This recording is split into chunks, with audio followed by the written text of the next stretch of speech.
Hello guys, hello. This is a general reading for the Lionsgate Portal 88. Sa lahat ng mga Libra, please like, share, and subscribe. If you are new to my channel, please subscribe guys, okay? Okay, tingnan natin kung anong messages.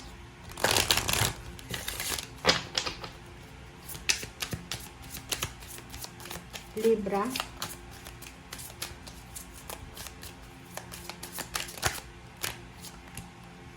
Okay, Libra. First two cards natin is find your center and embrace the moment. Okay, embrace the moment. Merong nangyayari sa buhay mo, Libra, na parang feeling mo unacceptable. 'Di ba? Yung parang feeling mo, hindi ka matatanggap eh. Okay? So, sinasabi ng barahan na simula August 8 of 2025, you need to accept, you need to embrace that moment, that very moment, and you need to think positive. Okay? And kailangan mong alisin yung mga negativities na nasa paligid mo, mga toxicity, mga negative thoughts, unhealthy thoughts. Don't judge yourself, others, okay? And just watch what is actually happening. Okay? So, parang sinasabi ng barahan na control. No control. Let go. Let go and let God. Okay? Let go and let God. Hayaan mo kung ano yung mangyayari. Kahit pakiramdam mo unfair, pero kailangan mong tanggapin. This one is find your center. Sinasabi ng barahan sa'yo dito na kung masyadong maingay yung kapaligiran mo, posibleng ma-manifest mo yung ingay na yan sa buhay mo. Same thought dito sa find your center is parang sinasabi, hanapin natin yung purpose natin sa buhay. Alamin natin. Dito sinasabi ng barahan, Libra, na kung ikaw ay masyadong napapaligiran ng stress, like yung mga katrabaho mo, pamilya, sobrang stressful sila, yung parang ang gulo nila, ang daming problema left and right, sinasabi ng barahan na posibleng eto yung maging rason para masira yung araw mo, masira yung diskarte mo, or maybe pwedeng mag-cause sa'yo ng anxiety and depression. So, sinasabi ng barahan simula August 8, kasi masyadong stressful eh. Like kung parent ka, yung mga anak mo sobrang stressful, or maybe your husband, kung anak ka naman, mga kapatid mo, magulang, trabaho, kapitbahay, sobrang nakaka-stress.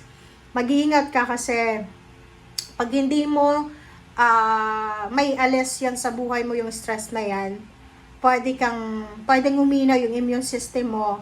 Kahit pumunta ka pa sa doktor, magtanong ka na ang stress talaga ay pwedeng maging cause ng stress-related na sickness or illness. Okay? So, kailangan mong mag-distress. Kumbaga, hanapin mo yung rason kung bakit kailangan mong maging masaya, kailangan mong mag-relax, parang ganun. Or maghanap ka ng paraan para makalimutan mo yung mga stress na yan sa buhay. Okay.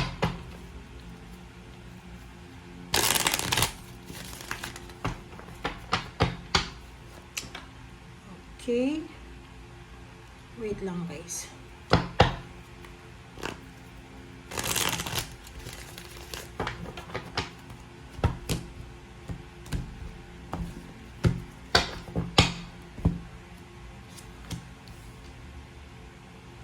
Okay, 10 of Cups. The Devil. Ayop na nakikita niyo. Judgment.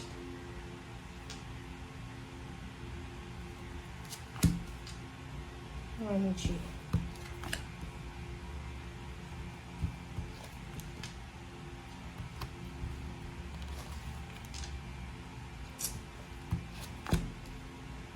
Sabi ko na eh. Diba? Reverse na 10 of Swords. Nakakaloka, Libra. Okay.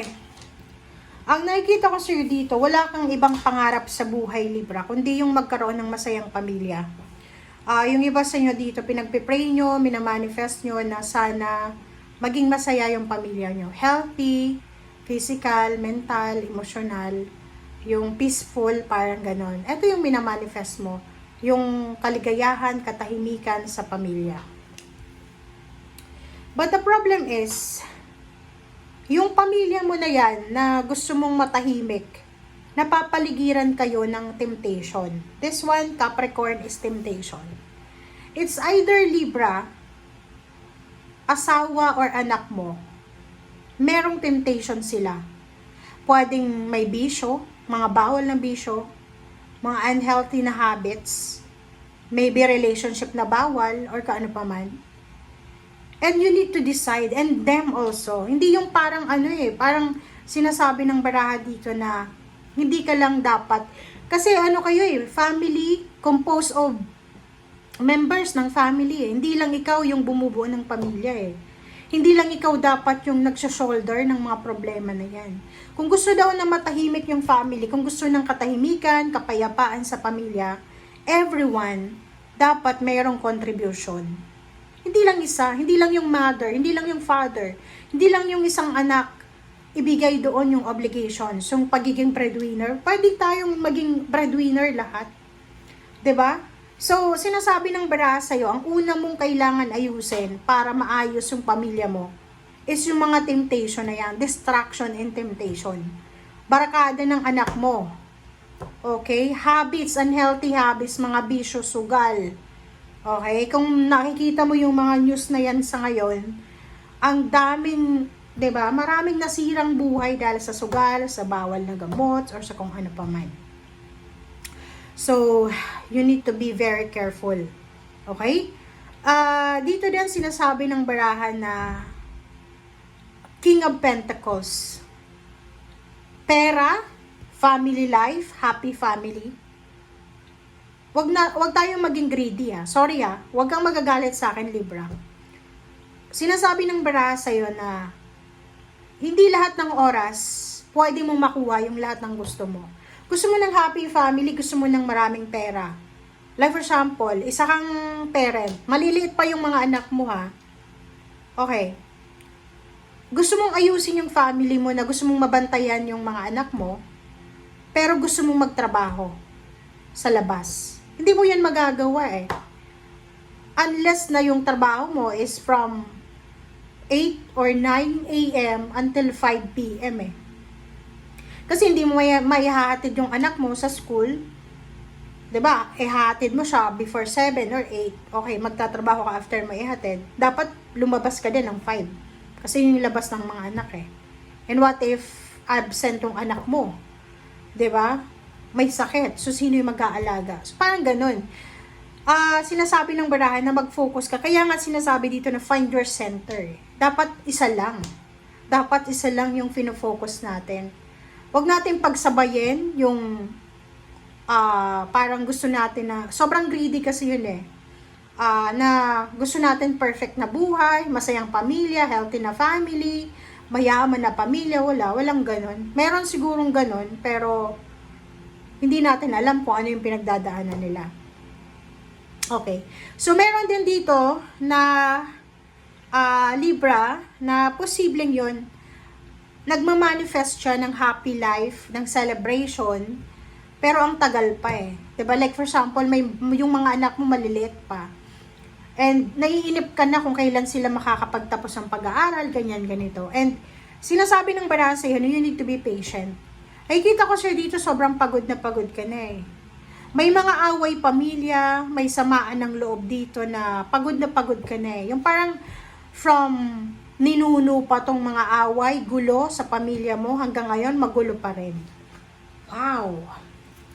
Grabe.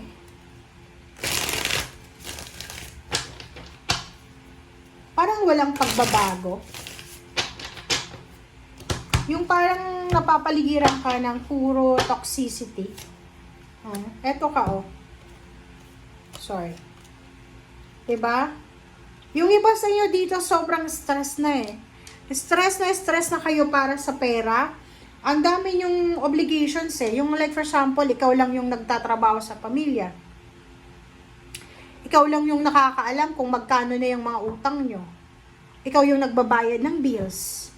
'Diba? Hindi ka makatulog sa gabi, iyak ka ng iyak kasi ang dami mong obligations, duties and responsibilities. May kailangang tapusin, ganyan, ganito. Eh lalo kung yung mga anak mo pasaway, ganyan. Sabi nga dito, may mga unhealthy habits, lifestyle, mga bisyo, talagang may stress ka. So dito sinasabi na, okay, embrace the moment. Siguro, embrace the moment. Pero, hindi ko alam, contradicting siya eh. Basta hanapin mo lang yung center, hanapin mo yung purpose mo dito sa mundo. Hindi ka naman siguro ginawa ng Panginoon para mag-suffer. 'Di ba? So, kailangan mong hanapin yung way out dyan eh. Kasi kailangan mong makalaya dito sa mga obligations na hindi naman para sa'yo eh.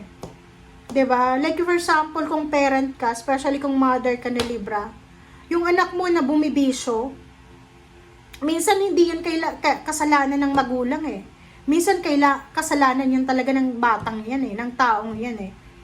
Kasi hindi mo naman siguro tinuruan siya na gumawa ng gano'n. Hindi naman siguro nagkulang ikaw bilang magulang o ina para gumawa yan ng anak mo ng ganyan. So, hindi mo dapat, hindi kasi superwoman, hindi kasi Batman na kaya mong i-handle lahat. Pag alam mo na hindi mo kaya, just let go. Embrace the moment. Hayaan mo sila. Okay? So, thank you guys for watching. Bye!